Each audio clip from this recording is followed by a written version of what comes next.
With that, I'll call on Gary to come up and go through the other aspects of the Regional Growth Management Plan, and we'll be glad to answer any questions that you may have. But I want to thank you for your support. Thank you for working with us. Thank you for being visionary to realize our region is going to benefit. When one part of our region grows, the rest of our region has a benefit to take advantage of that as well. Gary?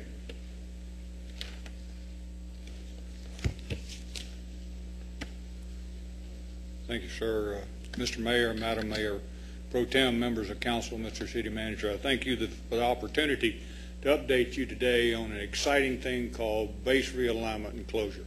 It's absolutely phenomenal what is going on in our region right now. When we focused on this plan, we focused on the 10-county area because this could not be just a local effort. When you deal with a magnitude of 11,000 plus jobs, the growth of about 28,000 plus people, you have to approach it from the entire region. We have 3 counties in Alabama, 7 in Georgia, and as Mike said, we've created a plan for each of those individual counties, plus we've created an oversight regional plan as well.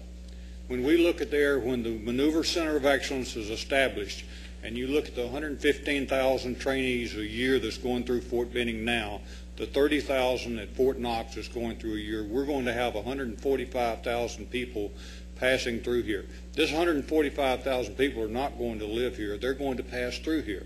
They're going to go and they're going to use the restaurants, the hotels, because mom, dad, brother, father, sister, mother will come here to see them graduate. Peter Bowden has already provided information that shows in the graduation rate we are receiving about $1 million to this point just with people attending the graduations that occur out at Fort Benning. But the bottom line is 52% of all the training that's going on in the United States Army will occur at Fort Benning, Georgia. Mike has already mentioned the numbers of 11,000 jobs being created, and we anticipate the growth of between 28 and 30,000 people. When you look at it out at Fort Benning, they're seeing the contractor support increase by 80%, and they're seeing the permanent civilian positions increase by 20%. By 62%. The defense contractor are those that man your gates, that write your doctrine, that run your ranges, and they're also the ones that are dealing with brick, mortar, electrical, plumbing, and so forth. We had estimated we'd have about 1,500 of these people involved. We were wrong. There are in excess of 2,000 out there working at Fort Benning today. When you look out at Fort Benning, you see $3.5 billion worth of construction ongoing. Fort Benning is spending $2 million a day on construction. Now, many people, they have difficulty comprehending that number, but once you go out and you see the magnitude of the growth, then developers will turn and say, are you sure it's just $2 million a day? There is a lot of activity going on out there, over 2,000 people working every day on construction and $2 million a day. When you start looking at the economic impact and you look at Fort Benning, Georgia, it creates monthly $110 million in salary. Monthly, it creates $250 million in contracts. Without any rollover factor, Fort Benning creates in the region in excess of $4.2 billion a year. Then when BRAC is complete and all the activities are through to grow the Army, all those issues, they anticipate that's going to grow by another $25 to $35 million a month. In addition to that, studies have indicated that sales will increase to the tune of $986 million a year, as well as salary income increase will by another $246 million a year. What this equates to is you go from $4.2 billion a year annual impact, you add another $1.65 billion. The annual impact out at Benning is almost $6 billion a year once BRAC is over with. When Fort Benning has an issue, we have an issue, and that's why we have a staff focused on Fort Benning, Georgia. And we couldn't accomplish that without the great support of your staff here at the city. The city manager specifically chaired the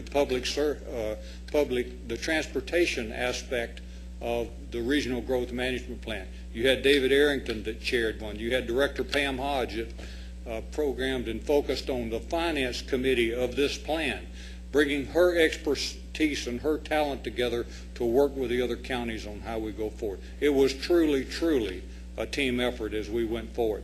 But many people say, yes, I've heard it, but is it real? I want to show you a couple of things. The intersection there, US 185 and 27, there's about $25 million going into that between the entrance as well as the flyover. I just wanted to show one housing area there, and the reason people don't see that is because there are woods and trees between where the construction is taking place and the boundary of the reservation, so they can't see that. That was taken down to the ground. This is what it looks like now. That is a $600 million contract ongoing with $50 million. A thing of note here is that you will have heard that Fort Benning is growing homes as rapidly and building homes as rapidly as they can. That is a true statement. You will hear they're tearing down homes and putting up new homes as fast as they can. That is a true statement. But what you may not realize is they will not exceed the current number they started with. They started with 4,200 housing units. They will end up with 4,200, possibly 4,000 housing units when it's over. So that 28,000 people have to go live somewhere. And Department of Defense has made 2 studies and 2 decisions that the region will absorb this growth rather than increase the housing capacity on Fort Benning. This is what the basic training battalions, we're looking at 2 more battalions. That's what it looked like in August of 2008. This is what it looks like today. When you go in there, that's what the Armor School construction looked like, a snapshot in August 2008. Two buildings coming out of the ground. That's what it looks like today. When you go out to the armor support facilities to support that school, this is what it looked like in August 2008. This is what it looks like today. It is real. Anyone that wants to see construction at a glance, just drive along 27 toward Casita and you'll see this huge construction mass taking place. In addition to that, there's a $507 million new hospital going in, of which there will be over $90 million worth of equipment going into that hospital, and dialogue continues on the potential of a joint location of a VA clinic. However, that decision isn't made. That's just a dialogue.